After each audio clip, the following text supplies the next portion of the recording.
안녕하세요. 예, 의신역의 배우 김도입니다. 반갑습니다.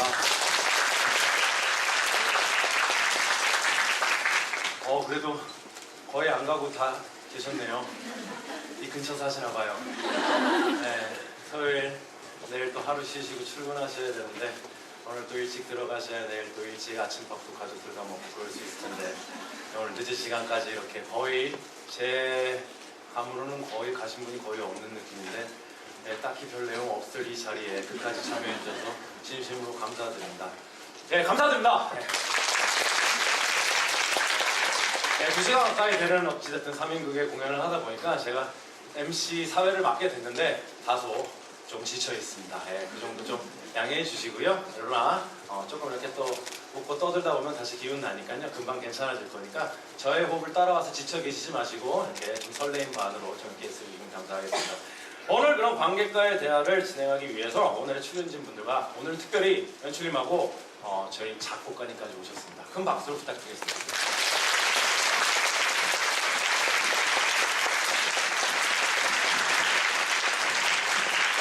우리 김윤아 작곡가님, 성도환 정구배우님, 홍영주 배우님 다 와주셨습니다. 뭐 앉아야 되나요? 네. 오늘은 이렇게 좀 많은 분들이 와주셨고 또 저희 마지막 관객과의 대화 자리인 만큼 여러분들 여러 질문을 저희가 또 사전에 받았고 또 먼저 질문지가 또 여기 뒤에도 있기도 해요. 그런 질문들을 받아서 질문에 여러분들 박수가 나올 만큼 훌륭한 답변을 하게 되면 그 사람을 중심에 세우고 저희가 포토 타임을 갖도록 여러분들 지금 뭐 어마어마한 지금 장비들을 지금 꺼내고 계시는데 결국 여러분들 내용보다는 이 비주얼적인 거를 원하시는 것 같아요. 좋은 답변이 나왔을 때 그 좋은 답변을 한 그 당사자를 센터에 놓고 포토 타임을 갖도록 하겠습니다. 괜찮을까요? 알겠습니다. 감사합니다. 그러면 이제 관객과의 대화답게 가장 식상한 코너부터 시작을 하겠습니다. 네. 관객분들께 인사 한마디씩 해주세요. 네, 안녕하세요. 네, 안녕하세요. 펜싱 연출 성종환입니다. 네, 안녕하세요. 작곡가 주민아라고 합니다. 네, 저는 김도현입니다. 네, K 역을 맡은 김종고입니다. 안녕하세요. 윤명렬 역을 맡은 이용규입니다. 감사합니다. 네, 오늘 뭐 또 이렇게 여러분들과 재미난 알찬 대화를 나누기 위해서 이렇게 또 5분이 이렇게 나와주셨습니다. 여러분 부디 알찬 시간 되길 바라고요. 본격적으로 저희가 몇 가지 준비해놨던 질문들을 이제 조금 한 번씩 대화를 나눠보도록 하겠습니다. 베니싱 초연 배우들이 재연에 다 함께 오는 경우가 굉장히 드물잖아요. 거기에 캐릭터마다 새로운 배우들이 합류를 하고 그러다 보니 다시 참여한 배우들에게 초연과 이게 네 얘기다. 배우들에게 초연과 재연의 다른 점, 재연에서 이번 재연에서의 명렬이를 연기할 때 가장 중점을 둔 부분이 무엇일지 말씀해 주세요. 이번 베니싱을 처음 접하는 관객들도 계시니 초연의 캐릭터도 짧게 말씀해 주시면 좋을 것 같습니다. 네, 저는 명렬이를 초연이나 지금이나 같이 바라보고 있어요. 같은 시선으로.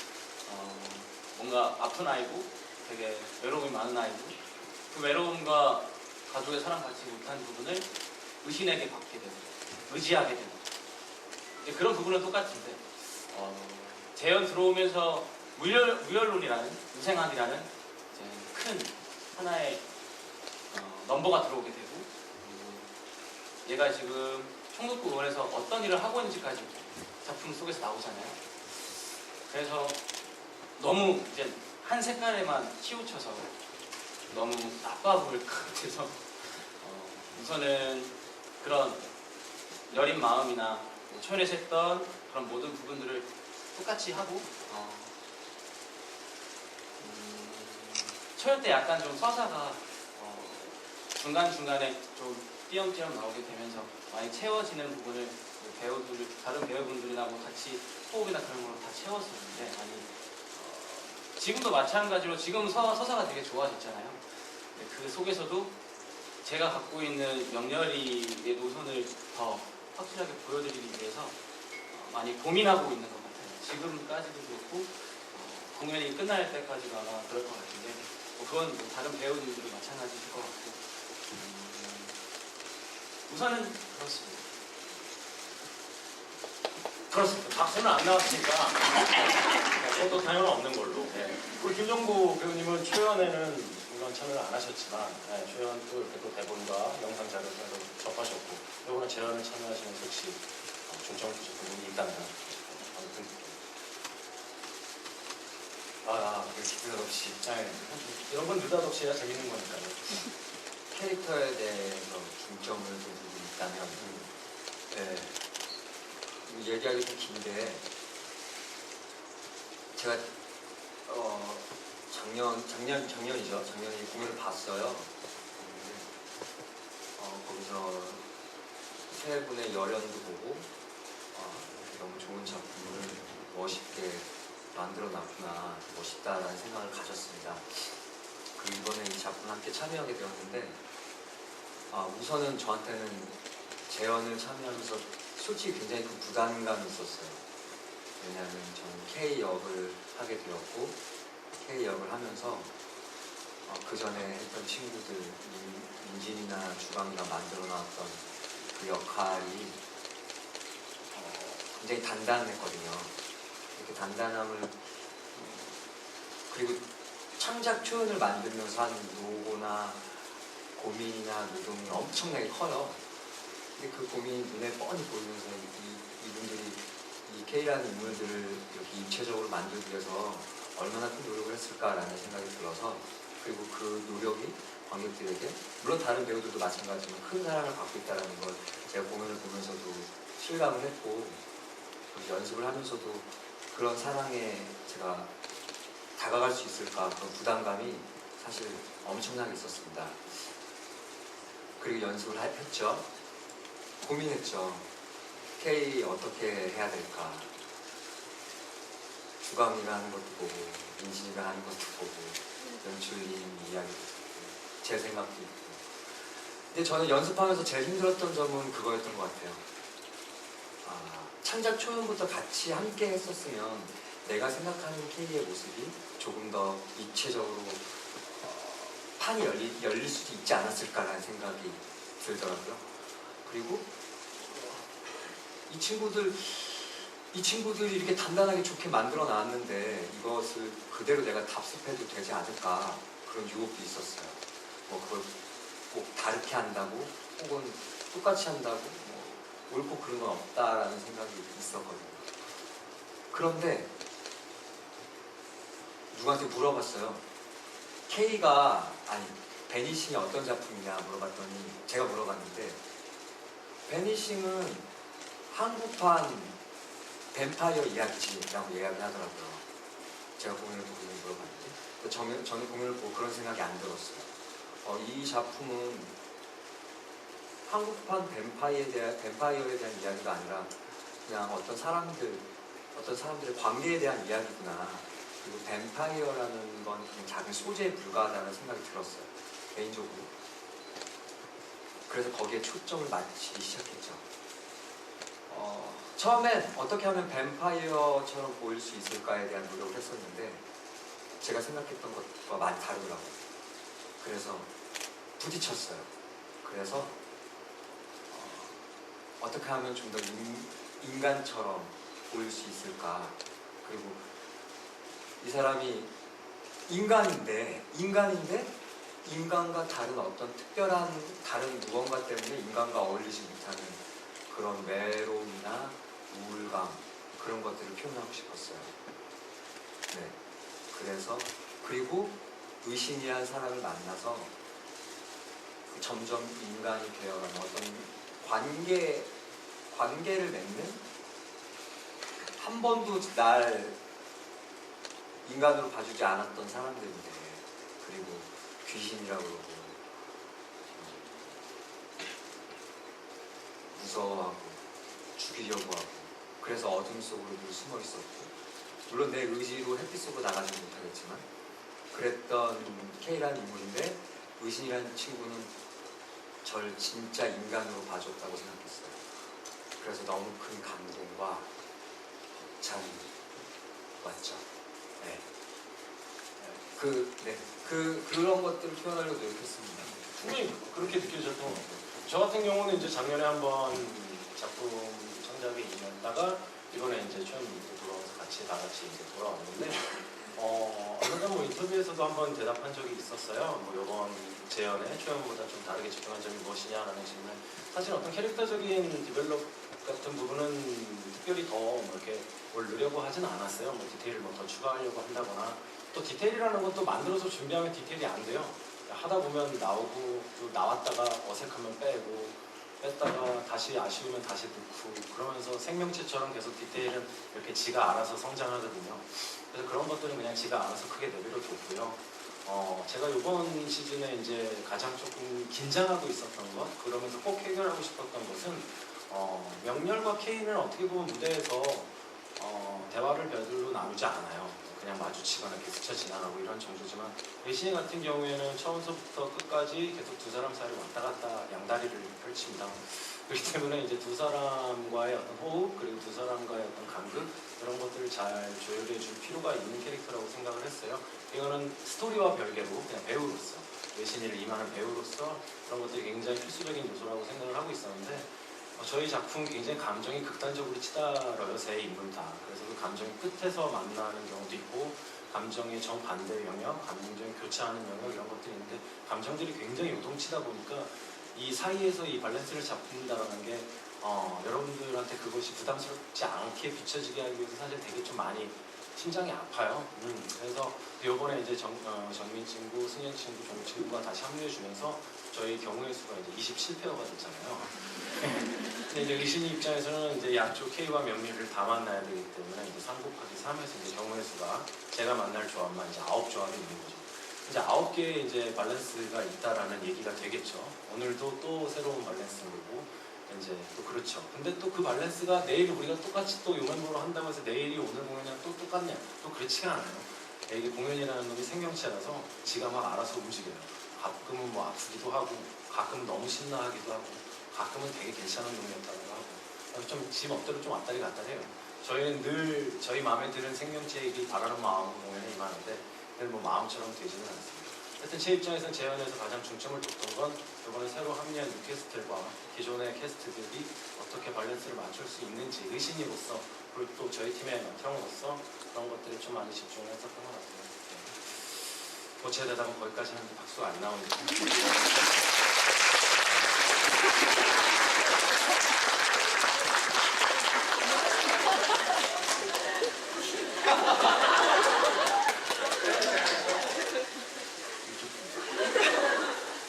오케이, 감사합니다. 자, 오늘 특별히 우리 주민아 작곡가님이 오셨어요. 네. 저는 개인적으로 베니싱의 가장 공이 크신 분, 가장 공이 큰 스태프분 중에 한 분이라고 생각을 해요. 주민아 작곡가님 함께 해주셨는데 공식적으로 베니싱 음악 이야기를 하는 자리가 오늘 처음이에요. 심지어 맞죠? 처음이죠. 예, 오늘 우리 주민아 작곡가님 얘기를 좀 들어보려고 하는데 질문이 좀 많이 들어왔어요. 초연, 재연이 달라지 일단 먼저 작곡가님으로서 작품에 어떤 마음을 갖고 계신지 이런 말이 또 기습적인 질문이 또 좋은 답이 나올 수 있어요. 네.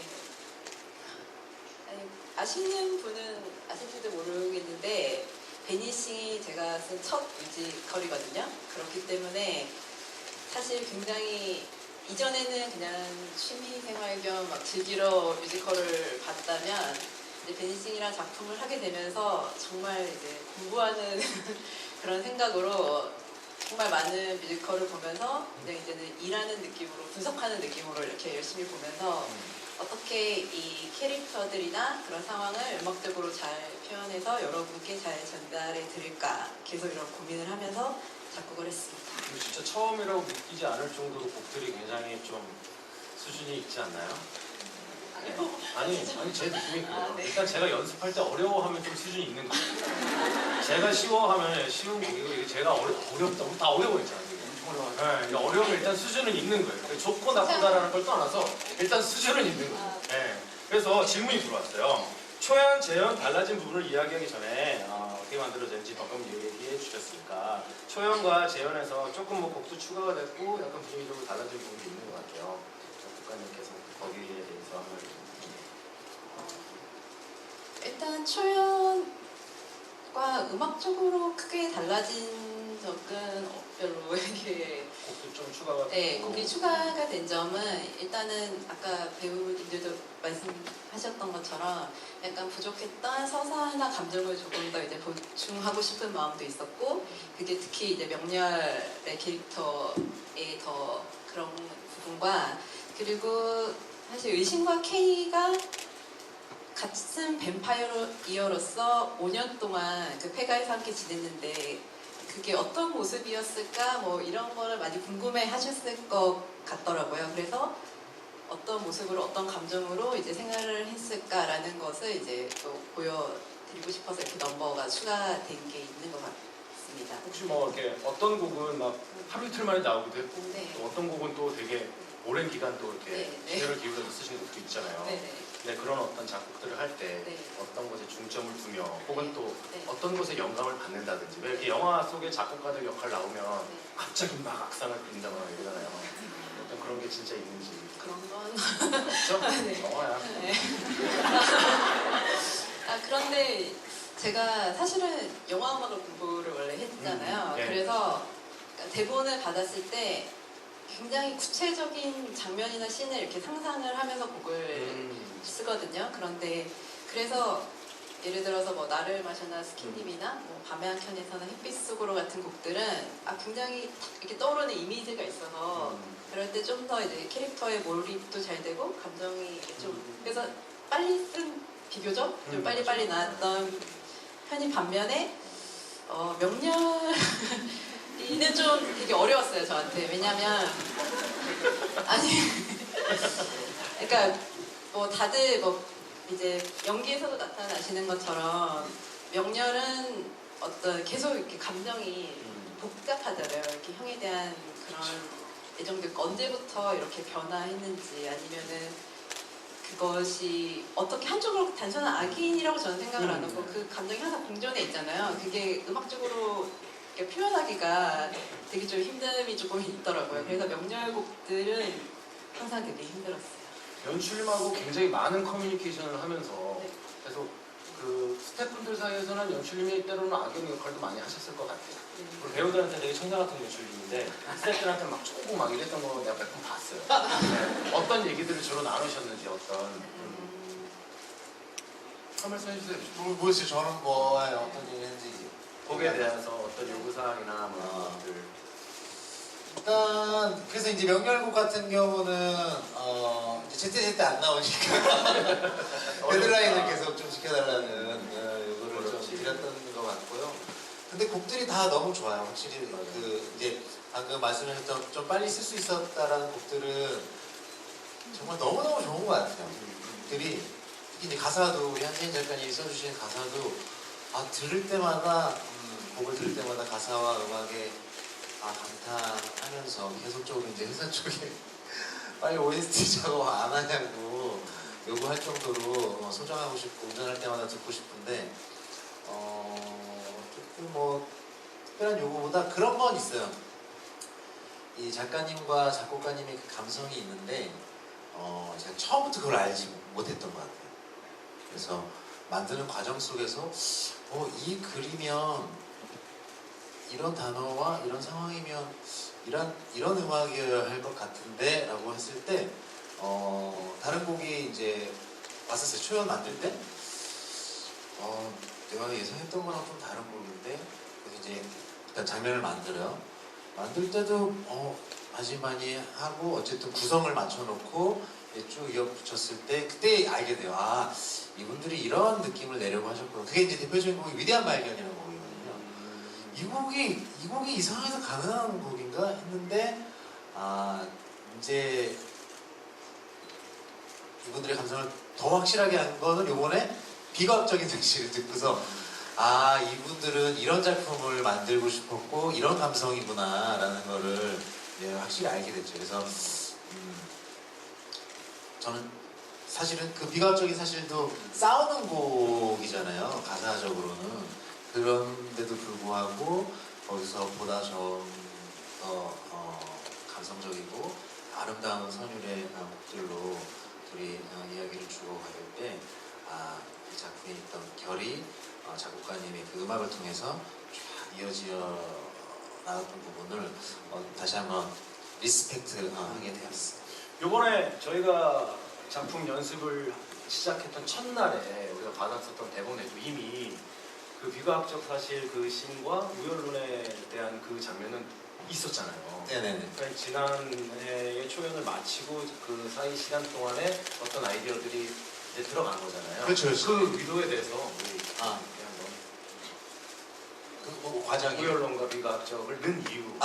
네네네. 형님 안 계실 때 얘기했던 건데요. 제가 이제 세 번째 지금 광역가에 대한 참여를 해가지고. 넘어가봐요. 아니, 못 들으신 분 계신 거죠? 아닌가요? 다 들으셨나요? 제가 들을게요. 네. 어쨌든 저희 한 1막 엔딩에 해당되는 밤의 한 켠에서 이후에 의신이 검은 귀신이 되어서 폐가로 넘어간 이후에 이제 수년의 시간이 흐른 뒤를 이제 보여주는 구성을 초연했었잖아요.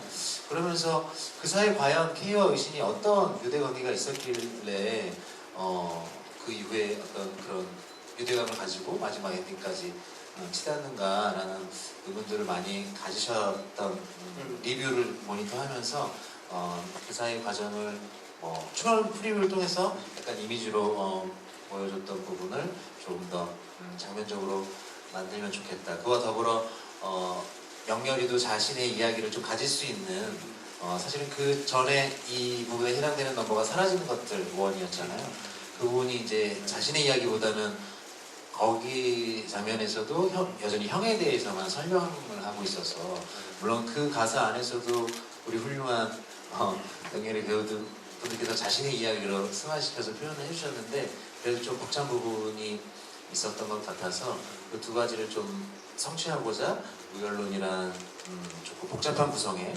넘버 안에서 의신과 K의 유대감을 조금 더 드러내고 그리고 명렬이가 자기 이야기를 가질 수 있도록 도왔던 부분이고요. 또 하나 비과학적인 사실도 같은 맥락에서 그 두 사람의 어떤 유대감에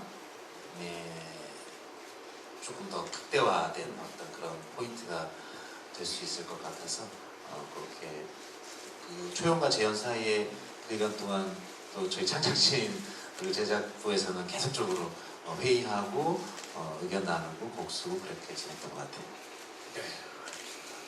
자, 다음으로 한번 또 이제 배우님들, 김종국 배우님 질문 한번 들어가겠습니다. K가 초반에는 하우체를 쓰다가 시간이 지나면서 점점 하우체를 쓰지 않는데 그 이유가 궁금하시대요. 이거 굉장히 간단히 얘기할 수 있어요. 네.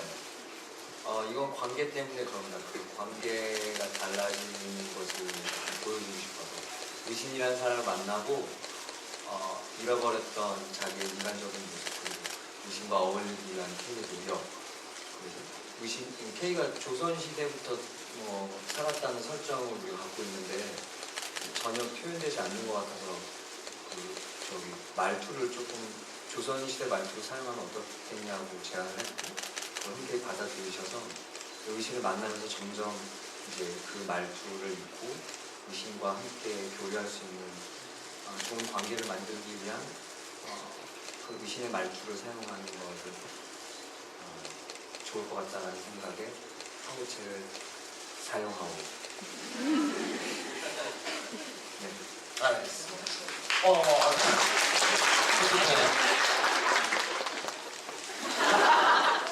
우측 한번 봐주시고요. 우측 한번 봐주세요, 정장님. 감사합니다. 다들 한번. 저 위에도 한번 봐주시고. 감사합니다. 네. 예, 그래서요.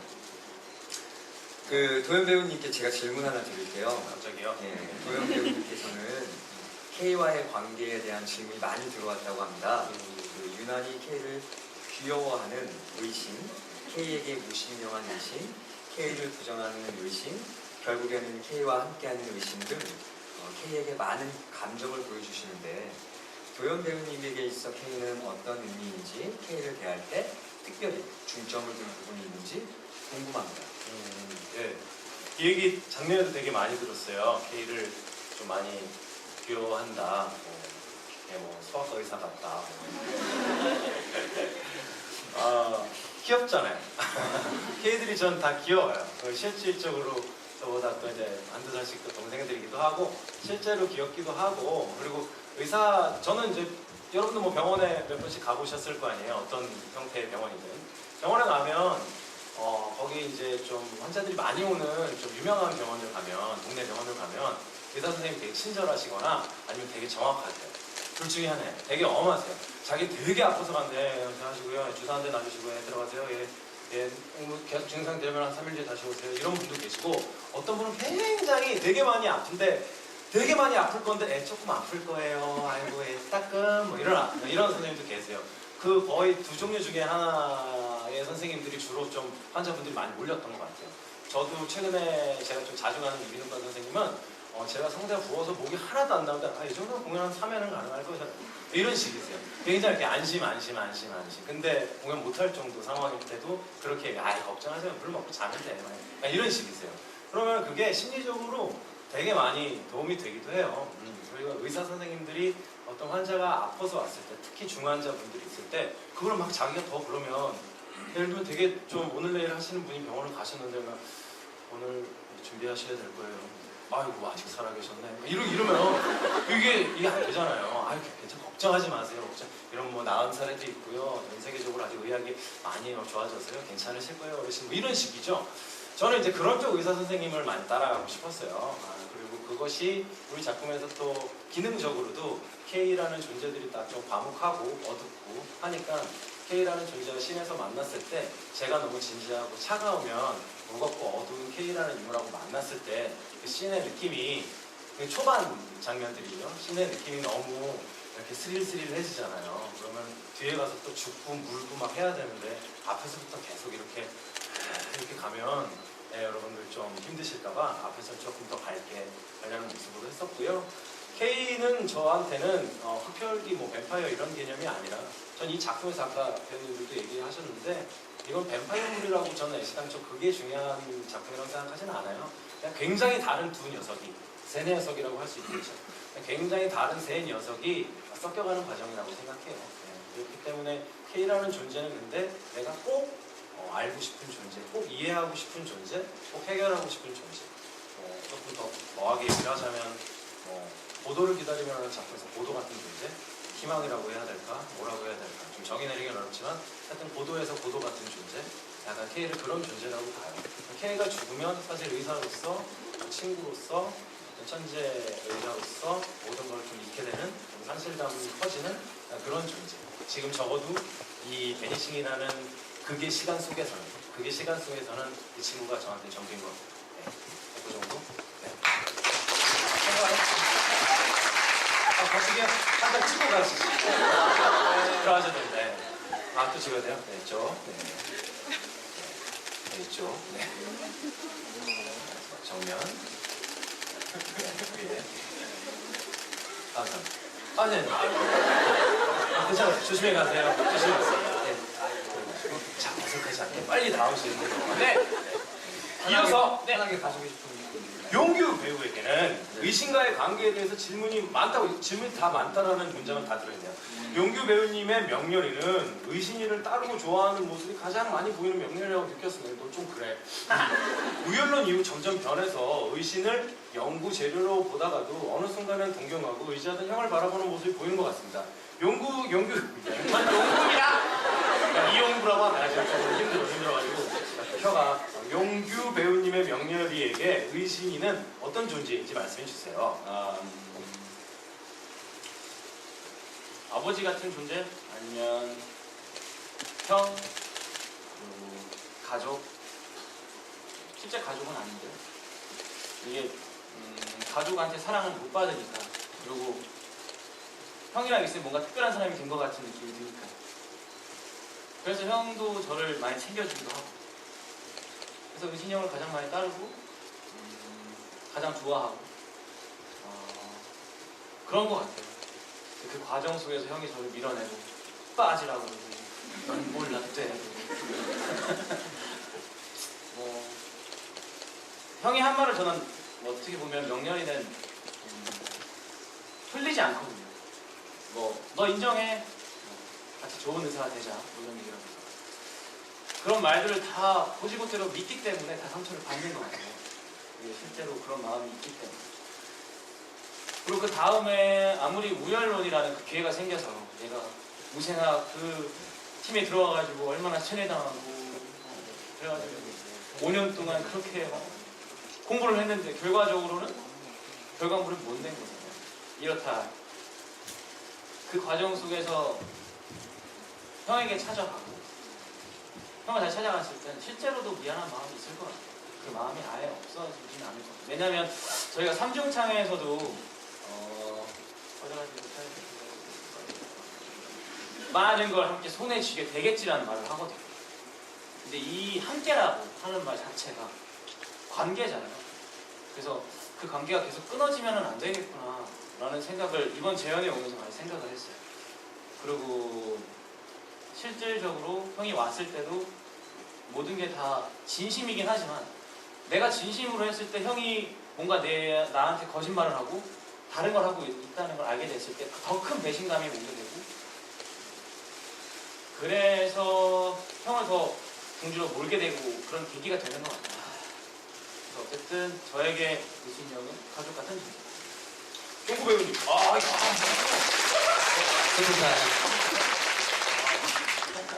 쑥스럽지만 우측 해주세요. 안녕하세요. 자, 좌측.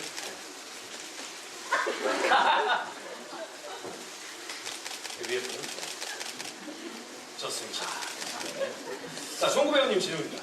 K가 의신이를 동족으로 만들게 된 가장 큰 이유가 무엇인지 궁금합니다. 가장 큰 이유 한 가지만 얘기하겠습니다.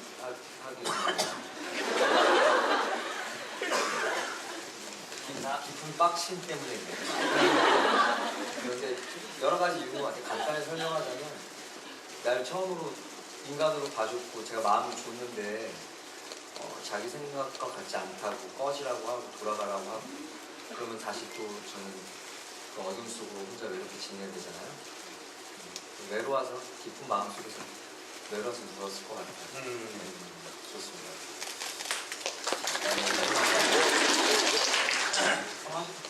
한 번만 해.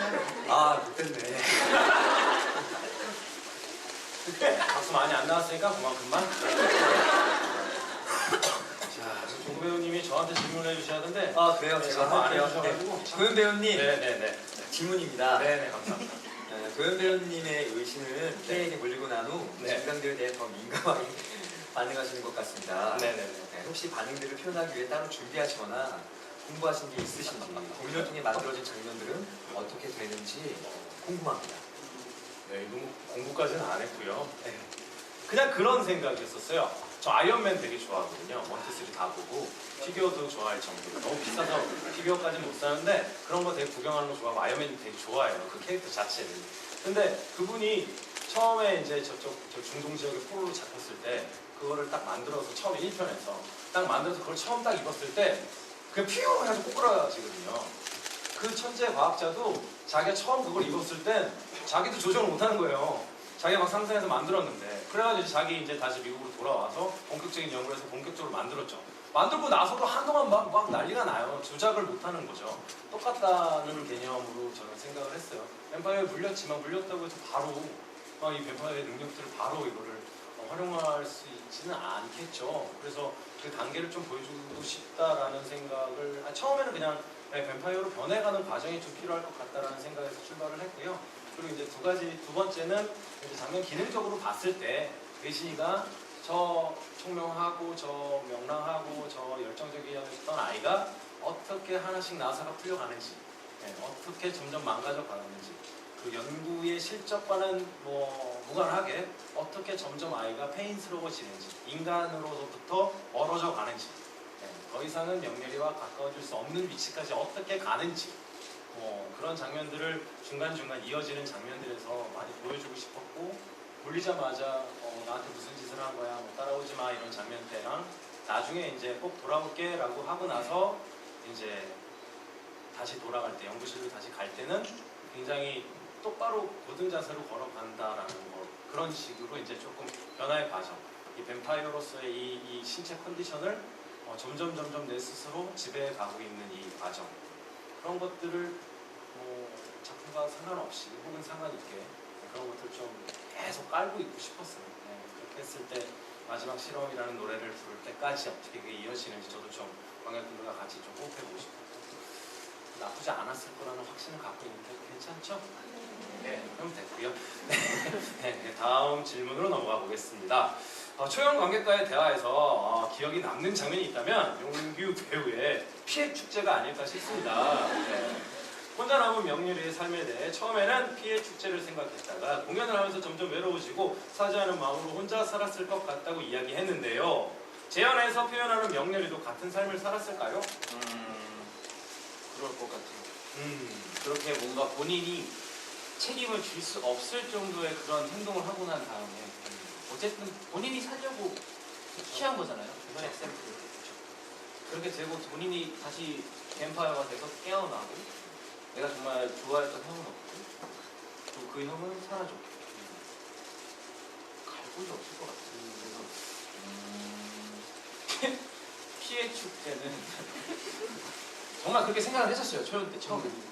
아 얘는 진짜 막 다 하고 막 다 죽이고 그냥 확 다 할 줄 알았는데 하다 보면서 이 아이랑 좀 더 알아보고 친해지게 되면서 안 그랬을 것 같은 느낌이 더 많이 들어요. 지금도 약간은 되게 K보다 더 외롭게 살지 않았을까요?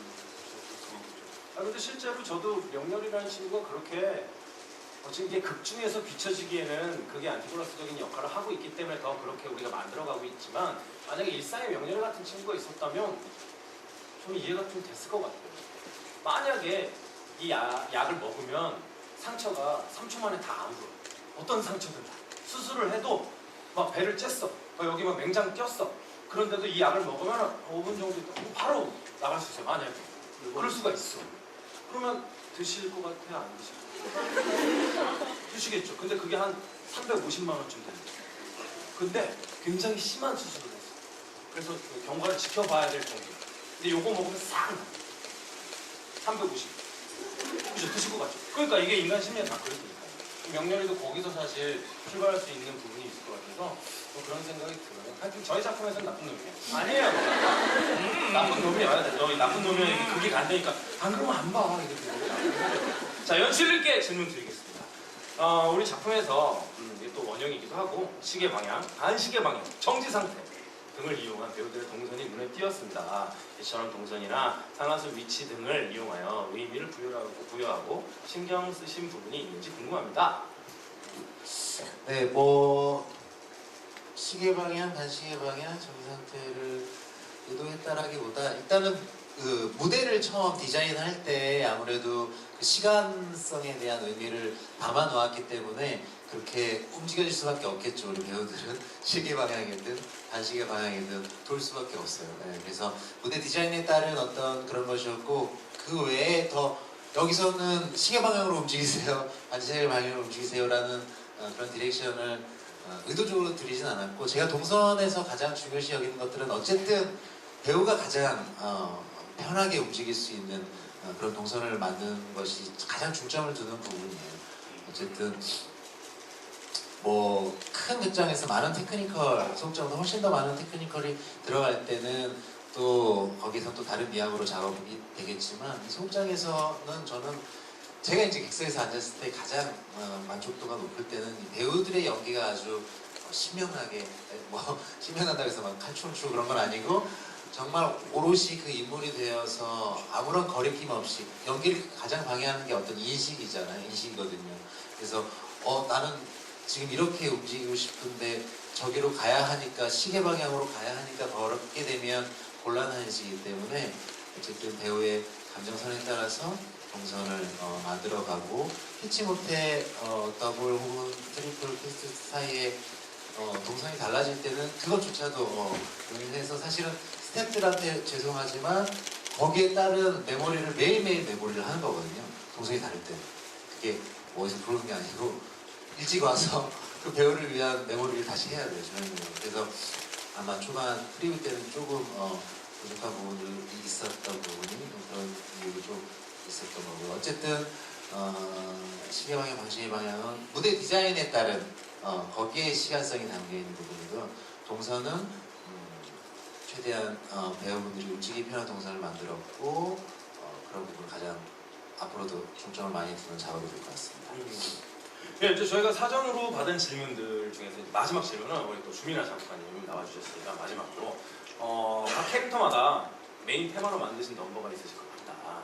그 넘버와 이건 뭐 또 즉흥적인 부분 하지만 개인적으로 가장 좋아하는 넘버가 약간 네, 일단 먼저 첫 번째 질문 먼저 메인 테마로 만드신 넘버가 있으실 것 같은데 그 메인 테마가 어떤 것인지 그리고 개인적으로 가장 좋아하는 곡이 어떤 건지.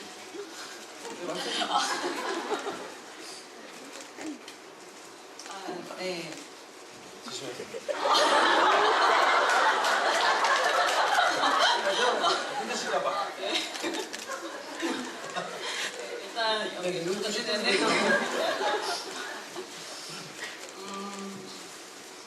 뭐 여러분들이 다 이미 뭐 짐작하셨겠지만 어쨌든 메인 테마는 각 캐릭터를 가장 이게 잘 드러내야 되는 거기 때문에 은신 테마는 인체의 비밀이 될 수 있을 것 같은데요. 제가 작년 프로그램에도 잠깐 소개드렸었는데 제가 생각하는 은신은 굉장히 한 가지에 몰입하면 주변의 것이 잘 안 보일 정도로 이렇게 몰입하고 괴짜적이고 그런 것들이 있잖아요. 네. 그래서 이제 첫 부분 인체의 비밀 첫 부분에서는 이제 막 거기에 몰입해서 정말 쏟아내듯이 그냥 막 말을 막 이렇게 빨리 하는 그런 모습을 표현했었고, 그다음에 피부활의 여기 이 부분은 이제 약간 자아도취적인 그런 부분을 이제 나타내려고 했었고, 마지막에는 의신이 가지고 있는 그런 의욕과 사명감 이런 거를 이제 좀 단호한 톤으로 이제 표현을 하려고 했는데 잘하고 있나요? 네. 네, 감사합니다. 네. 그리고 이제 K는 당연히 이제 햇빛 속으로라는 넘버인데요. 사실 지금도 그렇지만 시놉시스에서 K가 10대 후반에 이제 약간 소년과 이제 성인의 그 약간 미묘한 경계에 있는 캐릭터였는데 이제 기존의 이런 뱀파이어물들이 그냥 생각하기에 무섭고 전지전능한 이런 파워와 카리스마적이고 이런 게 아니라 K는 그 시간 속에 딱 멈춰져 있는 어떻게 보면 약간 소년의 감성과 그런 오래 살아온 약간 여러 가지의 감성이 있다고 생각해서 사실 그런 음역대도 굉장히 높잖아요. 그러니까 약간 아직 사춘기적인 그런 미성도 약간 표현하고 싶었고 그리고 이제 K가 꿈꾸는 그런 뭔가 이루어질 수 없는 어떻게 보면은 꿈이나 그런 간절함, 슬픔 그런 거를 이제 표현을 하고 싶었습니다. 그리고 약간 덧붙이자면 저는 이제 작곡을 할 때 감정 이런 것도 그렇지만 그러니까 텍스트가 주는 그런 느낌을 음악적으로 잘 표현을 하고 싶은 그런 바람이 있거든요. 그래서 이제 그 텍스트를 시각적으로 아니면 이제 액팅으로 이렇게 보여주시는 게 연출님과 이제 배우님들이라면 저는 이제 청각적으로 이제 이미지화 시키어 보고 싶어 하기 때문에 단어의 느낌이나 뉘앙스 같은 것도 이제 음악적으로 풀려고 하다 보니까 예를 들어서 처음에 K가 나의 밤은 끝없이 이어져 왔어. 밤의 끝에 쫓기고 달리다 문득 뒤를 보니 아무도 사라지고 없어 이렇게 되잖아요. 그래서 저는 이제 머릿속에 어떤 한 소년이 어두운 평야나 숲속을 막 정신없이 뛰는 모습을 상상을 했거든요. 그런데 처음에는 누군가에 의해서 막 쫓아 이렇게 도망을 갔겠지만 어느 순간은 그냥 계속 그냥 앞만 보고 이렇게 도망을 치듯이 살았을 것 같아요. 근데 그러다 문득 탁 쓰니까 서서 이렇게 쓱 뒤려보니까 아무도 없는 거잖아요. 그래서 음악도 이렇게 흘러가다가 문득 이렇게 했을 때 바로 뒤에 약간 그 퍼즈가 있어요. 그 쉼표가 이렇게 딱 나면서 음악도 살짝 이렇게 탁 멈췄다가 이렇게 가는 느낌이 있거든요. 그런 거를 네. 네, 그런 거를 좀 이제 제가 이제 신을 상상하고 음악을 쓰는 것처럼 여러분은 이제 음악을 들으면서 뭔가 무의식적으로나마 이런 딱 이렇게 느낌이나 감정이나 이렇게 이미지가 이렇게 상상되셨으면 좋겠다는 바람으로 이렇게 작곡을 하고 있습니다. 와. 아, 네, 아니요.